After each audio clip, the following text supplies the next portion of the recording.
Et bonsoir à toutes, bonsoir à tous et bienvenue sur Radio Fringale. J'espère que vous allez bien. C'est une semaine de folie. Lundi, Paris-Nice. Hier, interview de Clément Venturini.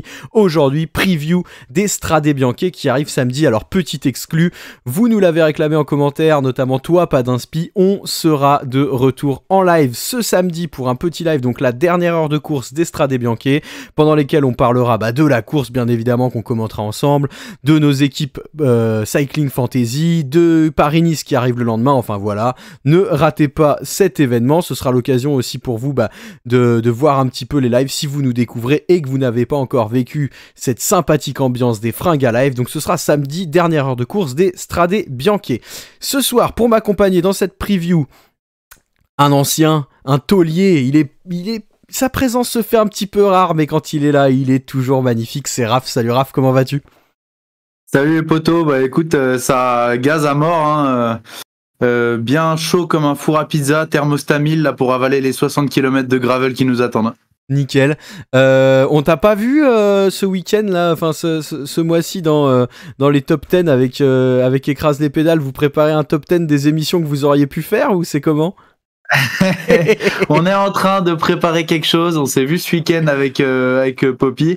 On a quelque chose sous le coude, ça va arriver. Et puis il y a des grosses idées aussi derrière qu'on est en train d'essayer de mettre en place, mais qui prennent un petit peu de temps à monter. Alors on va pas tout mais ça va venir. Soyez patients. Yes, parfait. Parce que maintenant on est tous accros, hein, tu connais. Hein, voilà. Faut fournir le public. Également avec nous ce soir, il est arrivé un petit peu plus récemment, mais pourtant il est bien présent, il est là sur toutes les émissions et heureusement, car il comble les trous de ceux qui ne peuvent pas être présents, c'est Titien. Salut Titien, comment vas-tu ? Eh bien, salut les gars, ça va super, bien excité parce que les grandes courses approchent, ça y est, on n'est plus qu'à 3 jours du grand week-end qui approche, et puis Tirreno, et puis Milan-San Remo, et puis les Flandriennes, ça va pas arrêter d'enchaîner, et je suis super impatient et super excité. Tranquillement en train de devenir un titulaire indiscutable ? Écoute, titulaire indiscutable, je sais pas, mais écoute, si je peux apporter mes petites anecdotes, mes petites analyses, voilà, et puis mes petits pronos qui vont pas se réaliser aussi, c'est tant mieux. Parfait. Écoute, t'es bien tombé. T'inquiète, je crois qu'on est bien équipé là, ouais. Ouais, c'est ça. On n'est pas réputé pour avoir du pif chez Radio Fringale. Et d'ailleurs, si vous êtes réputé pour avoir du pif et que vous vous sentez chaud, c'est une magnifique transition. Vous connaissez peut-être Cycling Fantasy. Cycling Fantasy, c'est quoi ? Petite fantaisie de cyclisme. Vous préparez des équipes pour les courses qui arrivent, c'est 100% gratuit. Vous avez 5000 puntos, vous devez mettre des coureurs dans votre team. À la fin, les coureurs qui arrivent en premier rapportent un max de points et c'est celui qui a le plus de points qui gagne. Si vous n'avez pas compris l'explication, tant pis pour vous, téléchargez l'application et vous pourrez voir à quel point elle est formidable. Également, dans Cycling Fantasy, nous avons une ligue privée avec nos collègues de Cycling Legend. Et cette ligue s'appelle Fringale Legend League, que vous pouvez rejoindre, c'est gratos, il n'y a rien à faire, c'est juste pour mettre une compétition dans la compétition. Vous allez sur les ligues privées, vous tapez FRILEG, je vous remettrai ça dans la description, et en mot de passe 1903, et vous pouvez nous rejoindre pour être en compète avec les meilleurs pronostiqueurs de Radio Fringale, c'est-à-dire le haut du panier de crabe, vraiment des génies. Voilà, donc n'hésitez pas à nous rejoindre, et puis du coup ça permettra de voir si parmi vous, chers auditeurs, il y a des gars qui ont vraiment du nez et qui pourraient mériter notre place à l'occasion pour une prochaine fois. Donc vous téléchargez Cycling Fantasy. Moi je vous le conseille, ça permet de vivre les courses de manière un peu plus fun, c'est gratos, c'est des petits pronos comme ça sans mettre d'argent, c'est cool, ça permet de se chambrer avec les copains, d'être tout content quand on a fait une belle place, de rager quand il y a une crevaison du mec qui coûte 1200 points, enfin bref, vous découvrirez tout ça si vous connaissez pas encore, et puis vous nous rejoignez sur la Fringale Legend League. On va parler Strade Bianche, messieurs.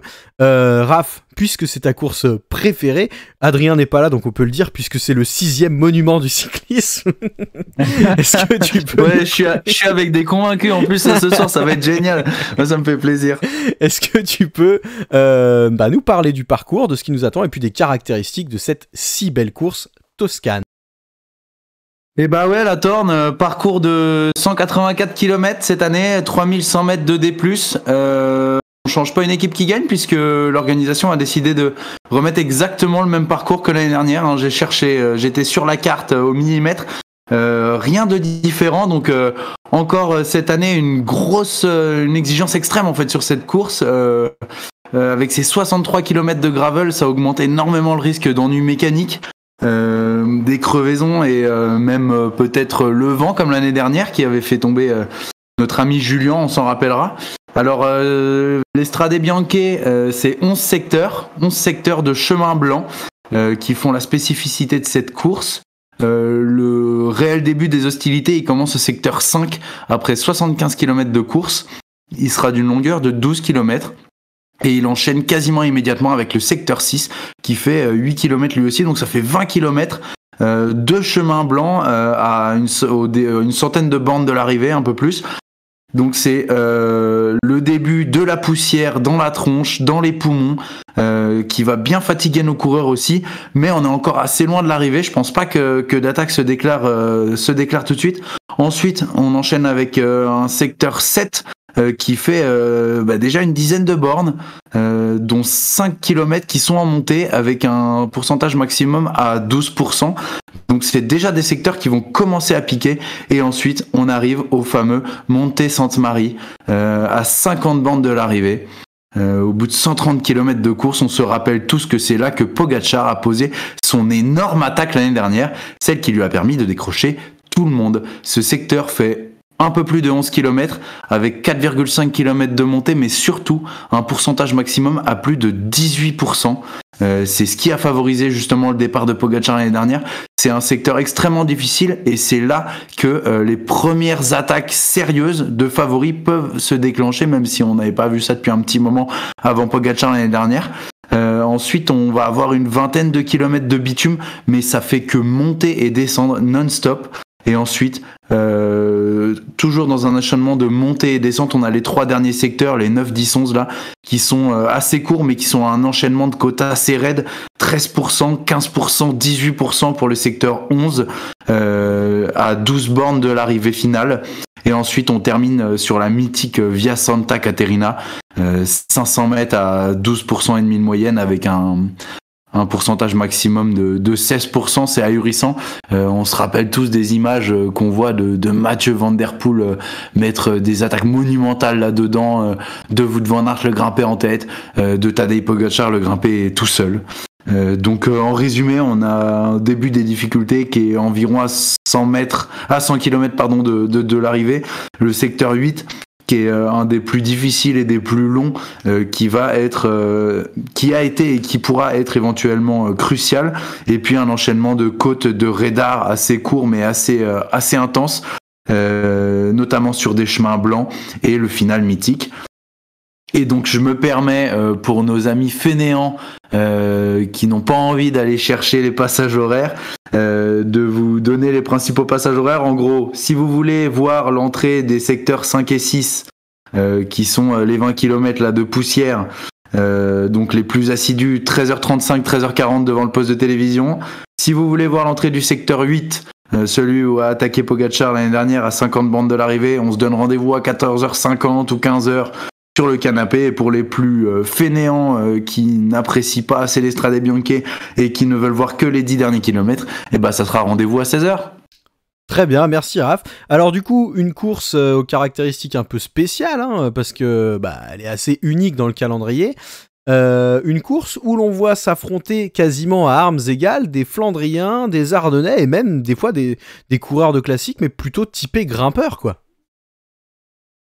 Bah ouais, complètement.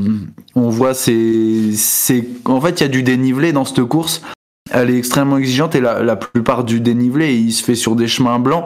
Donc en fait, t'as autant des mecs qui aiment les courses pavées, t'as autant les mecs qui aiment bien les courses radar, et t'as autant les mecs qui aiment bien se mettre du dénivelé dans la tronche. Je sais pas ce que t'en penses, Titien, mais enfin, c'est exceptionnel, cette course, elle est fantastique, quoi. Ouais, je suis tout à fait d'accord. Je partage le même enthousiasme sur la course.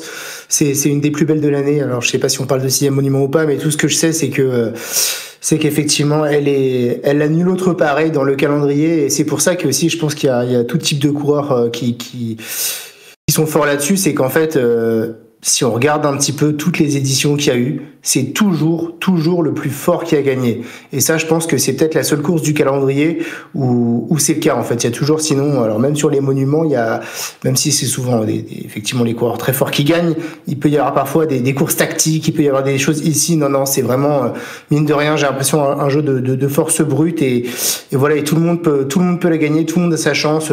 C'est un mélange de puissance, d'agilité, de façon de savoir grimper. Donc, franchement, c'est pour ça que ça attire tout le monde et c'est vraiment la seule fois de l'année où on va voir un tel affrontement entre coureurs et c'est pour ça que c'est hyper excitant en fait. Tout à fait, on voit des Romain Bardet se frotter à des Wout van Aert, à Tadej Pogačar. Enfin, si vous regardez les derniers vainqueurs, il y a de tout sur les podiums, c'est assez hallucinant parce qu'on voit vraiment des coureurs, qui restent quand même dans un profil de classic man, globalement, mais on voit aussi des vainqueurs de grand tour qu'on n'avait pas vu briller dans d'autres classiques venir s'installer là-dedans. Titien, est-ce que tu peux nous faire une petite récap des derniers coureurs qui ont gagné ? On va parler aussi un petit peu des podiums pour voir à quel point cette course permet à tout le monde de venir jouer la victoire. Ouais, effectivement. Alors, si on repart 5 ans en arrière, alors c'est sûrement l'édition la plus difficile qu'on ait vue des Strade Bianche, l'édition 2018. Je sais pas si vous vous rappelez, mais avec Romain Bardet et Wout van Aert qui étaient encore dans son ancienne équipe et qu'on voyait arriver sur le circuit à l'époque. Et c'est une édition qui a été remportée par Tish Benoît, mais vraiment dans le froid, dans la pluie. C'était des conditions extrêmes. On a cette image de Wout van Aert qui était à pied dans l'ascension finale. Là, enfin, c'était énorme. L'année d'après, alors là, c'était la grande année, l'année 2019, la grande année de Julian Alaphilippe qui s'était isolé dans le filan avec son meilleur ennemi de l'époque, le Danois Jakob Fuglsang. Ils s'étaient affrontés tout au long de l'année sur la Flèche Wallonne, sur Liège, et puis ça avait commencé sur ces stradés. Et ils étaient, on va dire, à armes égales, et Alaphilippe, avec son punch, l'avait emporté en 2019. Voilà. Sur 2020, alors édition spéciale, puisque on avait démarré en fait ça en août, puisque le Covid avait pris le pas sur la moitié de la saison. Et c'était Wout van Aert, auteur d'une démonstration qui s'était imposée devant des coureurs comme Formolo, Bettiol ou encore Maximilian Schachmann. Donc voilà encore une démonstration. Et puis son meilleur rival l'année d'après, peut-être l'édition que je pense qui a eu la plus relevée des Strade Bianche, puisqu'on retrouvait dans le final des Van Der Poel, des Van Aert, des Pidcock, des Bernal, et puis un habitué de cette course, peut-être qu'on en reparlera, l'Autrichien Michael Gogel. Non, mais cette édition qui ne perd que sur les Strade Bianche, hein. C'est devenu le running gag, mais c'est incroyable. Et c'est comme Kobe Gossens maintenant sur le challenge de Major, je pense.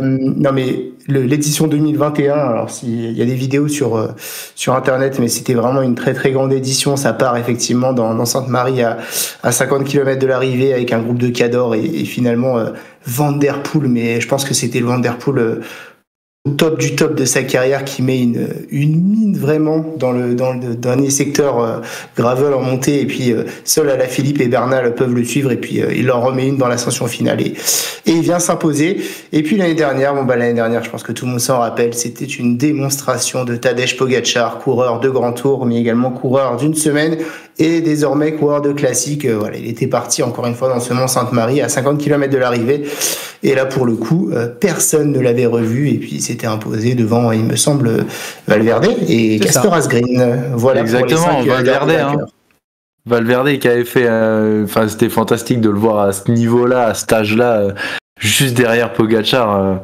Mais du coup, c'est vrai que Pogačar a forcé le destin en fait l'année dernière. Il a dit non, en fait moi j'ai envie de gagner la course autrement que juste avant, et en fait, on voit justement que tout est possible et que toutes les façons de gagner sont légitimes et faisables sur cette course. Et en même temps, tu l'as dit tout à l'heure, c'est le meilleur qui gagne. Et c'est pour ça, pour moi, c'est la première grande confrontation de l'année sur les courses d'un jour, quoi. Ouais, je suis d'accord avec vous, les gars. Je trouve que l'analyse que t'as faite, Titien, sur le plus fort gagne est vraiment intéressante. Et du coup, je trouve qu'il y a un parallèle assez intéressant entre cette course et ce qu'on peut retrouver en cyclocross. Hein. On a vu Stibar qui l'a gagné, on a vu Wout qui l'a gagné, on a vu Mathieu qui l'a gagné.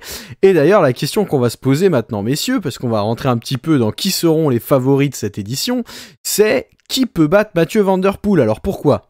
Alors, on va voir bien évidemment qu'il y a des arguments qui vont aller à la défaveur de Mathieu Van Der Poel. Mais au vu du profil, au vu du type, clairement, quand il se met là-dessus, qui peut le battre ? Sachant que au préalable, on peut dire que Tadej Pogačar, vainqueur sortant, ne le sera pas là, puisqu'il a décidé d'aller sur Paris-Nice. Alors au début, il nous avait dit « je vais peut-être doubler tout ça, ce que je crois aucun coureur n'a jamais fait, enfin en tout cas type favori. » Finalement, il ne s'y est pas risqué. Wout van Aert, le meilleur ennemi de Mathieu Van Der Poel, ne sera pas présent non plus, car il se sent pas forcément bien et qui préfère assurer le coup. Derrière, on a des mecs qui sont en forme, qui sont costauds, mais clairement, est-ce que pour vous, messieurs, Mathieu Van Der Poel sera le grand favori de cette édition 2023 ? Tu parles à deux amoureux de Mathieu Van Der Poel et deux amoureux d'Estrade Bianchi, alors je sais pas comment dire que ouais. Mais vous êtes lucides, messieurs, vous êtes lucides quand même.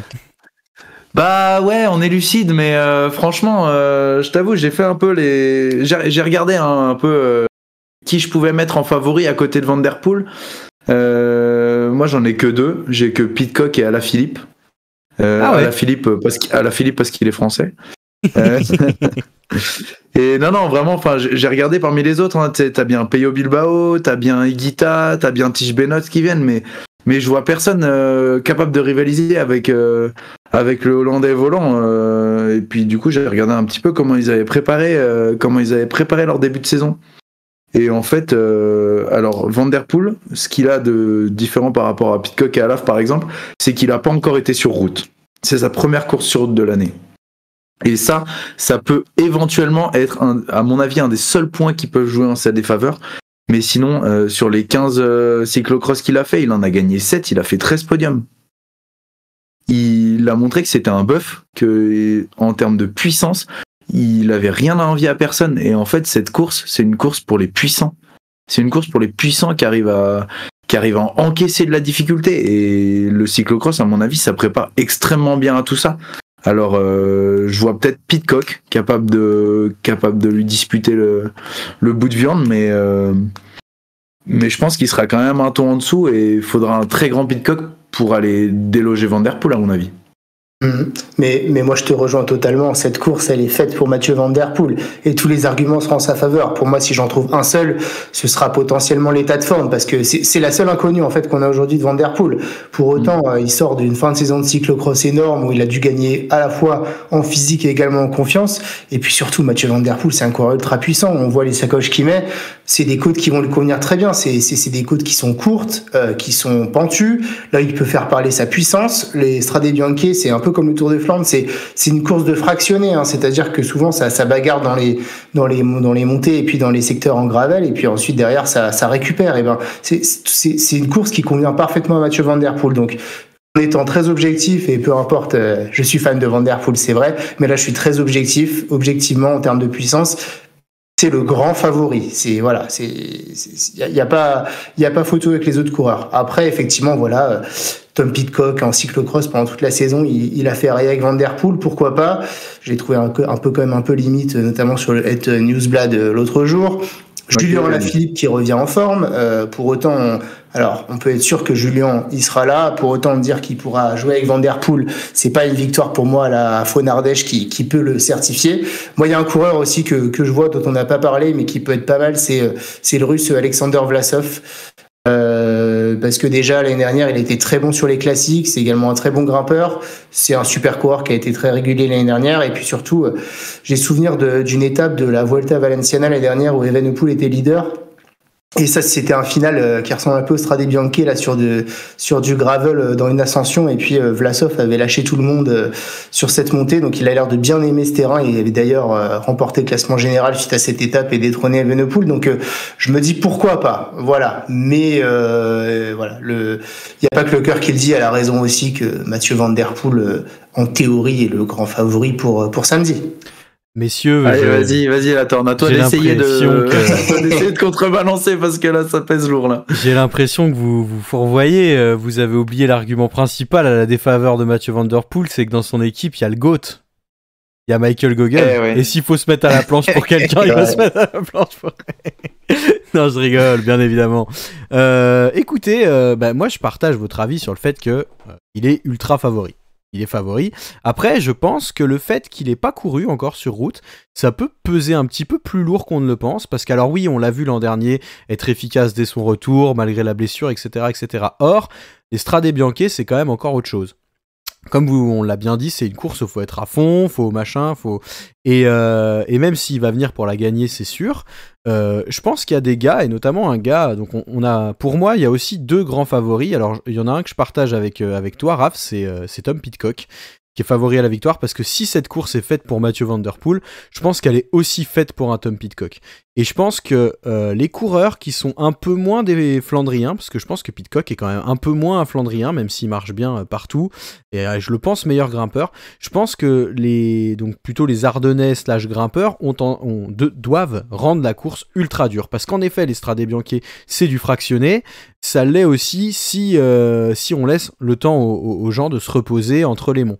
Et je pense que les coureurs qui sont un peu plus légers et peut-être capables d'en avoir un peu plus longtemps et de pouvoir garder de la fraîcheur, ont tout intérêt à durcir la course. Alors je pense que Pidcock, en plus, il a une équipe pour durcir la course, et il y a un autre coureur, alors, qui est aussi type Ardennais flandrien, qui grimpe Benoît. aussi plutôt bien, c'est Benoît, ouais. Et c'est moi mon deuxième favori, on l'a vu très en forme, il est dans une équipe monstrueuse, et il a un coéquipier de taille qui, je pense, pourrait faire pencher la victoire de son côté. On a vu les Jumbo tout feu tout flamme ce week-end. Bon, ils ont dit, écoutez les gars, cette année ça va être compliqué de nous taper, voilà ce qu'on est capable de faire. Il a Attila Valter avec lui, Tige Benoît, Attila Valter qu'on a vu plutôt en forme lorsqu'il a aidé Jonas Vingegaard, et qui a très bien marché sur les Strade Bianche l'an dernier. Et je me dis que j'ai un peu peur quand même que Mathieu Van Der Poel, alors on l'a dit, le plus fort gagne, etc., etc., mais j'ai quand même un peu peur que je pense qu'un mec comme Attila Valter et un mec comme Benoît, s'ils sont à 100%, ils peuvent lui poser des vrais problèmes. Il va être l'épouvantail à 200%, Mathieu Van Der Poel. Et pour revenir, puisque du coup je m'égare un peu, mais sur ce que je voulais dire par rapport à Tom Pidcock, il a une équipe monstrueuse avec du Kiatko, avec du Narvaez, avec du Rodriguez, avec du Sheffield. Tous ces mecs-là sont des vainqueurs potentiels. Enfin, clairement, Kiatko peut-être un peu moins, mais tous les autres, ils ont montré qu'ils pouvaient être monstrueux sur cette course-là, en étant même un petit peu des surprises. On sait qu'ils fonctionnent quand c'est difficile. Enfin, voilà. Donc, pour moi, ils sont tous dangereux dans l'équipe de Pidcock. Et Pidcock a vraiment un profil de dingue pour les Strade Bianche. Il grimpe super bien, il est technique, il a du coffre. On sait qu'il a une grosse pointe de vitesse, même à la fin. Alors bon, on sait que le sprint est un peu particulier dans les Strade Bianche, parce que bon, c'est rare d'arriver côte à côte et on sprint ensemble. Mais je pense que ça peut être un vrai problème pour Van Der Poel, et un peu plus même que ce qu'on pourrait l'imaginer, en se disant que on l'a vu un peu un ton en dessous tout au long de la saison de cyclocross, donc Pidcock est en dessous de Van Der Poel. Ah, bien votre avis là-dessus? Bah, écoute, moi je te rejoins quand même vachement sur l'argument de l'équipe. C'est vrai que Van Der Poel a une équipe qui est vachement moins attrayante que celle de Pidcock, même s'il a Gogol qui, toute blague mise de côté, il est quand même spécialiste de cette course, il la connaît extrêmement bien, il l'a prouvé en finissant 2 fois sur les 2 dernières éditions à des places d'honneur, la dernière je crois. Pidcock a effectivement une très grosse équipe, alors de là à dire qu'ils sont vainqueurs potentiels, j'irai pas jusque là. J'avais noté un peu mes outsiders, il y avait effectivement Carlos Rodriguez dedans, parce que Carlos Rodriguez, on se rappelle, il a fait un petit numéro derrière Tadej Pogacar pendant 25 bornes l'année dernière, c'était pas piqué des hannetons et c'était assez stylé. Mais par contre Magnus Sheffield, il a pas encore la trempe pour aller gagner une course comme ça. Narvaez, on a vu que c'était coup-ci coup-ça. Donc de dire que c'est des vainqueurs potentiels, on n'ira pas jusque là, mais je te le concède, il a une magnifique équipe. Par contre, tu vois, Tige Benoît, je trouve que c'est pas la grande Jumbo-Visma qu'ils ont mis. Et d'ailleurs, je suis vraiment très déçu de la part de Wout van Aert d'avoir dit qu'il venait pas sur cette course. Quelles que soient ses raisons, je connais les raisons, mais ouais, j'aurais bien aimé quand même qu'il soit là. Ça me fait un peu flic quand même. Mais voilà. Et après. De dire qu'on connaît pas l'état de forme de Mathieu Van Der Poel, c'est pas vrai, parce qu'on sait que il a tout ce qu'il faut. Il a roulé comme un ouf tout l'hiver, et pour moi c'est quand même la meilleure des préparations pour cette course, que Tom Pidcock a aussi. Ouais, je suis d'accord. Pour moi, s'il y a vraiment un seul gars qui peut tenir Van Der Poel, pour moi, ce sera Pidcock. Là où je te rejoindrai sur la course d'équipe, sur plein d'autres épreuves dans l'année, autant sur les Strade Bianche, j'ai pas souvenir d'une édition où le jeu d'équipe est énormément joué. Il y avait une année, je crois, où il y avait Brambilla, et c'est l'année où Stibar, son coéquipier, gagne, il me semble. mais derrière, à part ça, non, franchement, ça a quasi jamais joué parce que la difficulté de la course ils avancent pas dans pleine montée sur les secteurs et c'est très dur de mener des stratégies d'équipe. Alors pour moi, si un Attila Valter se montre supérieur à Van Der Poel, je serais quand même légèrement choqué, mais pourquoi pas. Non mais voilà, il y a beaucoup effectivement de second couteau et j'ai peur que si Van Der Poel est au top de sa forme, il lui suffira d'une accélération sur un des secteurs difficiles pour faire la différence. Mais effectivement, dans un mano à mano, je vois bien Tom Pidcock pouvoir ferrailler avec le Hollandais. Le reste, effectivement, faudra voir et ça peut être sympa de voir enfin une édition où il y a du jeu d'équipe qui se crée, etc. Mais en tête à tête, si ça se joue à la pédale des Sheffield, des Narvaez, ça suit pas normalement, ça suit pas Mathieu Van Der Poel. Donc voilà, il y a des arguments effectivement, et moi je vois également bien l'argument de l'équipe Alpecin de Koenig qui est extrêmement décevante sur ces 2 premiers mois de l'année. Je crois qu'il y a 0 victoire pour l'équipe encore. Donc j'espère que Mathieu Van Der Poel va pas suivre le niveau de forme et la trajectoire de son équipe. Effectivement, ça peut être un autre argument. Donc ça s'entend. Voilà, je reste sur l'idée quand même que Van Der Poel, ça sera le favori unique au départ de la course. Quid de Julien Alaphilippe, messieurs. Alors on a parlé très rapidement juste avant en disant que peut-être il pourrait se mêler à la bataille. Ce qui est un petit peu, alors je vais vous donner mon avis, difficile pour moi quand j'imagine Julien, c'est qu'il y a, sur cette fameuse édition 2021 dont tu parlais, Titien, tout à l'heure, j'ai l'impression que Julien était au taquet, quoi. Je veux dire, il était très en forme, il en avait fait son objectif, il était là, il était présent.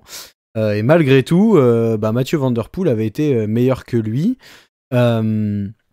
Je sais pas, je vais être très honnête avec vous, on en parlait lorsqu'on parlait de Mathieu Van Der Poel, je sais plus dans quelle occasion, mais de se dire que c'était certainement aujourd'hui le plus fort pour développer des watts sur une montée courte et explosive, ce qui à un moment était le dada de Julien Alaphilippe, mais là j'ai clairement l'impression que même si Julien est au max de sa forme, il lui manquera quand même quelque chose pour tenir un Mathieu Van Der Poel au max de sa forme. Alors moi par contre, je le redis, parce que je le pense réellement, je pense que l'état de forme de Mathieu Van Der Poel sera quand même un vrai argument. Voilà, je pense qu'il a été très bon, il est arrivé très en forme pour les championnats du monde, il les a gagnés, il était au-dessus, tout ça, mais des championnats du monde de cyclocross, mais c'était il y a un mois, il n'a pas couru depuis, alors oui, il s'est préparé, machin, tout ça, mais je pense qu'il faut pas... Voilà, je pense qu'il faut pas l'attendre non plus en prime Van Der Poel, ou alors là, c'est un peu comme ce que tu disais, Titien, tout à l'heure, si Attila Valter déglingue Mathieu Van Der Poel sur cette course-là, je serais étonné. Moi, je serais étonné de voir un Van Der Poel qui soit aussi fort, par exemple, que les Strade Bianche 2021, où on sentait quand même que ça faisait partie de ses vrais objectifs. Voilà. Et souviens-toi de Milan-San Remo l'année dernière. Il revient premier jour de course après une énorme blessure et c'est quasi le plus fort de la course. Oui, mais il la gagne pas et Milan-San Remo, pour revenir, c'est quand même la course idéale, quoi. Tu vois, je veux dire, c'est pas les Strade Bianche quand même. C'est pas le même niveau de... Tu vois, on en parlait avec Clément Venturini. D'ailleurs, si vous voulez aller écouter l'interview, elle est dispo, on l'a dit en début d'émission, mais n'hésitez pas. Il me disait hier que voilà, c'était la course la plus longue, mais c'était aussi la plus facile à finir, et voilà, celle sur laquelle il y avait le moins de kilocalories dépensées par rapport à un Tour des Flandres notamment ou autre. Tu vois, moi, je trouve quand même que... l'état de forme de Mathieu Van Der Poel sera une vraie question, et du coup je vous repose la question par rapport à Julien Alaphilippe. Est-ce que même si Julien est vraiment au top, ce sera suffisant pour battre Van Der Poel, mais aussi pour battre des Tish Benoot dont on a parlé, des Pidcock et d'autres potentiels favoris? Bon, sincèrement, je pense pas. Il a gagné la Fon Ardèche, mais la Fon Ardèche, ça reste que la Fon Ardèche. D'ailleurs, on le voit, le podium, il est cool, mais il est pas. Enfin voilà, ça sera encore autre chose avec des Pidcock, Van Der Poel, Benoot à côté. Il a fait 97 km d'échappée dimanche au Fondrome. Peut-être que c'était pour préparer une attaque de loin, je sais pas. Mais non. J'aimerais bien le voir performer. J'adorerais le voir reperformer sur cette course. Cette course qu'il aime bien. Il est trop beau sur cette course, mais sincèrement, à part, je sais pas, miracle, il la gagnera pas. Je suis assez partagé. D'un côté, j'y crois. Pourquoi j'y crois? D'une, parce que il est revenu déjà. Alors on pouvait se poser beaucoup de questions sur Julien Alaphilippe et il a mine de rien prouvé sur cette classique Faune-Ardèche d'être au niveau d'un David Gaudu qui est devenu un des meilleurs grimpeurs de la planète vélo, on va dire, actuelle. Donc déjà je pense qu'il est en forme. Deuxième argument, alors on parle de noms depuis tout à l'heure, mais pour moi c'est des noms qui, si tous les favoris des classiques étaient réunis, on en parlerait, mais même pas quoi. Mine de rien, cette édition des Strade Bianche, je trouve que la start list est quand même bien faible. Hein. On a ni Van Aert, on a ni Pogacar, on a ni Evenepoel, voilà. Donc mine de rien, on parle de, enfin faut se dire qu'on est en train de parler de Tiesj Benoot comme le principal adversaire quasi de Van Der Poel et de Picot. Donc déjà il est très fort Tiesj Benoot, hein. Il l'a déjà gagné. Est très fort, et cette année, on sent qu'il est parti sur. Enfin, tu vois, c'est pas le Tiesj Benoot de l'an passé, quoi.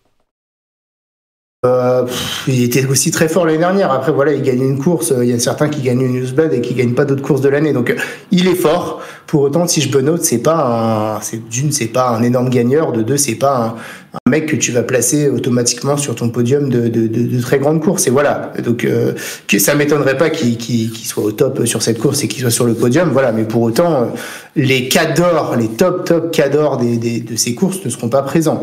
Donc, pour moi, voilà, Julien Alaphilippe, il a tout à fait sa chance, en tout cas, alors si ce n'est de gagner, en tout cas de très bien figurer sur la course. Et d'ailleurs, moi, je serais déçu, hein, très clairement, vu le plateau, de ne pas voir alors je vais pas dire le podium, mais ouais, top 5, top 10 de la course, franchement, Julien, c'est ouvert là quand même, il a les moyens, il est revenu à un bon niveau, donc voilà, je peux pas du tout affirmer qu'il va gagner, on a trop d'incertitudes encore, mais il y a des indices qui nous amènent à penser, et moi qui m'amène à penser qu'il va très bien figurer sur cette course, voilà. Très bien, messieurs. Et ben, je vais vous demander maintenant de vous risquer à l'exercice du podium. Vous allez me donner un podium pour ce samedi, pardon. Et ce sera bien samedi, hein, notez bien. Et les classiques italiennes se courent le samedi. Donc, pour ce samedi, un petit podium sur les Strade Bianche. Raph, veux-tu commencer? Oh, c'est si dur. Oui, c'est dur et bon... Van Der Poel 1. Ouais. Pidcock 2. Et avec le cœur, Madouas 3. Oh, grosse cote. Bah, pas tant. Hein. D'ailleurs, j'aimerais bien avoir votre avis là-dessus, mais je sais pas, c'est une course qui pourrait vachement bien convenir à Madouas aussi. Il a perf de fou sur le Tour des Flandres. Il est capable d'être hyper explosif. Il grimpe vachement bien et il y a des longues montées.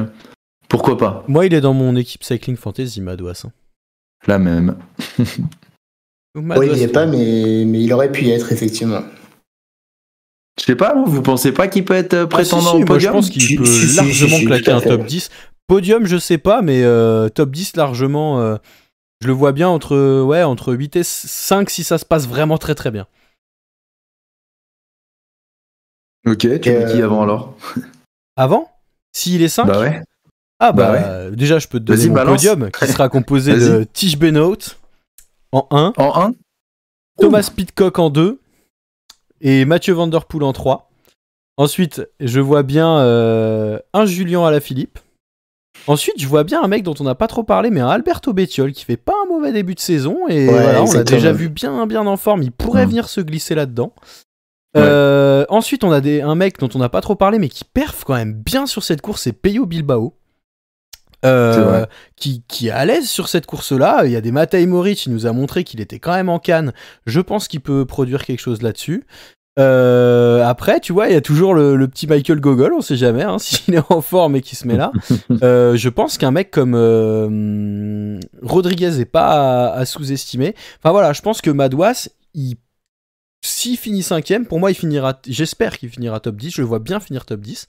Mais je pense qu'il y a quand même du monde, tu vois, même des mecs comme Aramburu qui pourraient potentiellement perf là-dessus.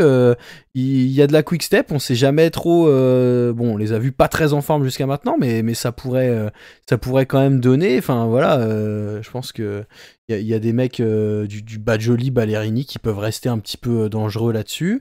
Un mec comme Katko, s'il est très en canne, je pense que comme je disais, Magnus Sheffield, il fait que progresser à mon avis, il va pas être mal, ça m'étonnerait pas qu'il soit pas loin d'être au niveau. Enfin tu vois, je pense qu'il y a quand même beaucoup de monde. Donc je reste sur mon podium, Benoot, Pidcock et Van Der Poel. Et tu vois, Attila Valter dont je parlais tout à l'heure, pour moi, il est largement au niveau d'un Madouas. Voilà. Donc je pense qu'il y a quand même du monde qui peut aller disputer un top 10 à Madouas sur cette course-là. Je te rejoins, Titien, sur le fait qu'il manque peut-être des grands noms, et pour moi, je mettrais simplement Van Aert et Pogacar, mais je suis quand même relativement satisfait de la concurrence qu'on va avoir au niveau des gars qui sont présents sur ce type de classique-là dans les dernières années, qu'on voit truster alors peut-être pas en effet toutes les victoires, parce qu'en même temps elles se partagent, voilà, hein, y a quand même des gros monstres, mais on a quand même un peu tout le second plateau, pour moi, est réuni pour nous proposer une belle course, quoi. Ouais, c'est sûr. Alors, petit mea culpa, parce que je viens de revoir l'équipe que j'avais fait pour les Strade Bianche, là. J'ai dénigré les pauvres tiges Benoît, Valter, Sheffield, ils sont tous dans mon équipe. Dans ton équipe. Ça m'étonne pas. Pas un caillou, ils valent pas un caillou. Non, mais je les ai pris. Et du coup, je vois dans mon équipe, puisqu'on a parlé de tout ce dont on a parlé, je les ai pris. J'ai aussi pris un gars dont on n'a pas encore parlé, mais t'y couperas pas. Alors ouais, voilà. Alors, je vais donner mon podium, mais je donne une cote dont on n'a pas parlé. C'est Quinn Simons aussi, qui est toujours très bon sur ce type de course. Il était pas mal sur le week-end Drôme Ardèche là, et donc voilà. Mais allez, je vais donner un podium. En 1, Mathieu Van Der Poel. En 2, Tom Pidcock. Et en 3, Tim Wellens. Ah, j'allais en parler de Tim Wellens. J'allais dire, quand t'as donné ta cote juste avant sur Quinn Simons, j'allais dire, il y a un autre gars dont on n'a pas parlé, c'est Tim Wellens. Bah vas-y, du coup, Titien, puisque c'est toi qui l'as donné en premier. Il est dans mon équipe aussi. J'espère que ça va m'amener vers les sommets, tout ça, du coup. Non, mais Tim Wellens, depuis le début, alors, c'est un habitué. Déjà, chez Lotto, il était habitué des débuts de saison en fanfare. Là, il a pas changé ses habitudes sur sa nouvelle équipe UAE. Il a déjà gagné une course. On l'a vu à l'avant sur toutes les courses, sur l'entour d'Andalousie, c'est lui qui fait exploser les pelotons pour propulser Pogacar. Même sur la Flandrienne, le Newsblad qu'il a disputé, il est dans le groupe final pour la gagne. Donc Tim Wellens, il est très très fort comme à son habitude depuis le début de saison. Et c'est typiquement le type de course où également on peut le voir performer. Il sera, je pense, peut-être leader unique de l'équipe UAE en l'absence de Tadej. Donc attention à Tim Wellens. Bah, c'est vrai que quand on reprend Wellens, comme tu disais, alors il fait 3 de la Rouen Perizo Interior. Adrien l'avait mieux dit que moi avant-hier dans Paris-Nice. Voilà. Adri, big up, je ne peux pas te concurrencer en accent. Il en gagne une sur la Vuelta, sur la route d'Andalousie, en plus de faire péter tout le monde. Il va quand même, le seul jour où on lui laisse sa carte en mode c'est pas à toi de faire péter le peloton team, bah il va la gagner. Et alors il va la gagner tranquillou bilou. 5ème de Kurn Bruxelles-Kurn, pardon. Il est bien en forme, Tim Wellens. Ouais, c'est vrai. Et puis la Run Paraiso Interior, 6 seniors, c'est quand même une course qui ressemble énormément au Strade Bianche. Ouais. Carrément, carrément. C'est quasiment la même, mais en Espagne, et un peu plus tôt dans la saison. Donc il arrive en même temps que Ben Turner à la 2e place, loin derrière Tadej Pogacar. Bah pourquoi pas Tim Wellens en fait. Pourquoi pas. Est-ce qu'il sera là, Ben Turner? Non, il est tombé sur le Newsblad et il est blessé, je crois. D'accord. Je suis pas sûr qu'il fasse la campagne de classique du coup. Quel dommage, parce que lui aussi, ça crée espoir. Bah ouais, puis c'est dommage, on l'a vu que 2e, 3e sur les grandes courses. Moi j'aurais bien aimé le voir un peu plus haut, et je pense que Ineos, ils ont une belle équipe quand même aussi de classiques pour cette année. Ça va pas tous jouer sur Jumbo-Visma, je pense. En tout cas, il y aura certainement de quoi aller les déranger. Alors messieurs, avant de terminer, vu qu'on est sur Cycling Fantasy, est-ce que vous avez une grosse cotasse, la petite pépite, voilà, le petit 200, le petit gars comme ça à glisser pour pouvoir aller ménager un petit peu les points, pour pouvoir aller chercher du 600, du 400. Alors, ce qui est bien, c'est que vu qu'il n'y a pas tous les grands noms, il n'y a pas grand monde qui coûte très très cher. Faudra bien choisir les 400, les 600 qu'on veut mettre, mais on n'a pas non plus à devoir s'arracher la tête parce qu'on a mis Pogacar, Alaphilippe et Van Der Poel et qu'il reste que 3 cacahuètes pour mettre 5 autres coureurs. Raph, est-ce que tu as une petite pépitasse comme ça à nous proposer? J'en avais une. Déjà, il y a Quinn Simons qui coûte vraiment pas très cher pour 400, ce qu'il vaut. Tim Wellens, il vaut 400 aussi, hein, les gars. Donc, ouais, il faut le mettre. Je pense qu'il faut foncer clairement là-dessus. Un petit jeune, là, un petit truc. Ah, franchement, je te dis, Carlos Rodriguez. Ok. Carlos Rodriguez, pour moi, il peut faire quelque chose. Lucien, est-ce que tu aurais quelqu'un comme ça, là, que tu sors du chapeau? Bah écoutez, Axel Zingele à 200 sur Cycling Fantasy, à mon avis, ça peut valoir quelque chose. Okay. Il fait pas grand-chose à l'Omloop, hein. Il a du mal. Hein.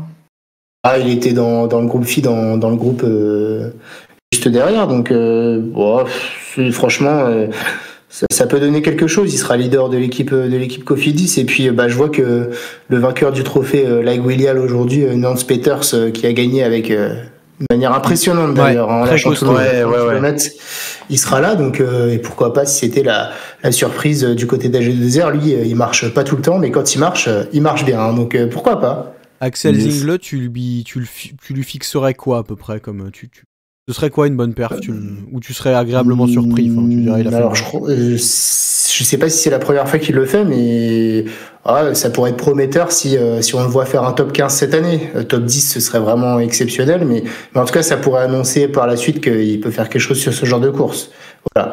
Après, j'ai pas idée encore de ce qu'il peut faire, mais il a montré quand même l'an dernier que sur des courtes côtes, il avait un excellent punch. Donc, à voir s'il a la caisse maintenant pour briller sur une course comme ça, mais ça peut être une cote, oui. D'accord, très bien. Eh bien moi, messieurs, je vais vous parler d'un petit coureur. Alors, chers amis belges, je vais peut-être écorcher son nom, mais c'est pas très compliqué. Je sais pas si c'est Van Gils ou Van Gils, mais on va dire Van Gils. Maxime Van Gils, petit coureur belge de la Lotto Destiny, que je suis comme ça depuis 2 ans. Il a 23 ans, le petit Maxime. Il va en avoir 24 cette année, normalement, si tout va bien. Et il a pas fait un mauvais début de saison. Alors bon, il est DNF aujourd'hui. J'espère qu'il est sur le... Et sur la Drôme Classique aussi. Ouais, bon, sur la Drôme Classique, ils ont été genre les 3 quarts à être DNF. Hein, ceux qui n'étaient pas dans le groupe de devant, ils ont fait allez, salut, bonsoir. Tu vois, genre voilà. Mais il fait 12e sur la Fonardèche Classique. Il a fait un très beau Tour d'Oman l'année dernière déjà. Il a montré que voilà, c'est un coureur qui a un peu de punch, assez malin, plutôt profil grimpeur puncher, mais plutôt grimpeur quand même. Hein, mais je pense qu'il y a quelque chose chez ce coureur. En tout cas, j'aimerais bien le voir perf de plus en plus. Et ce sera ma petite cote, voilà, pour un top 15, un petit 200 qui pourrait rapporter, sachant qu'en plus dans son équipe Lotto Destiny, j'ai pas l'impression que voilà, on est vraiment.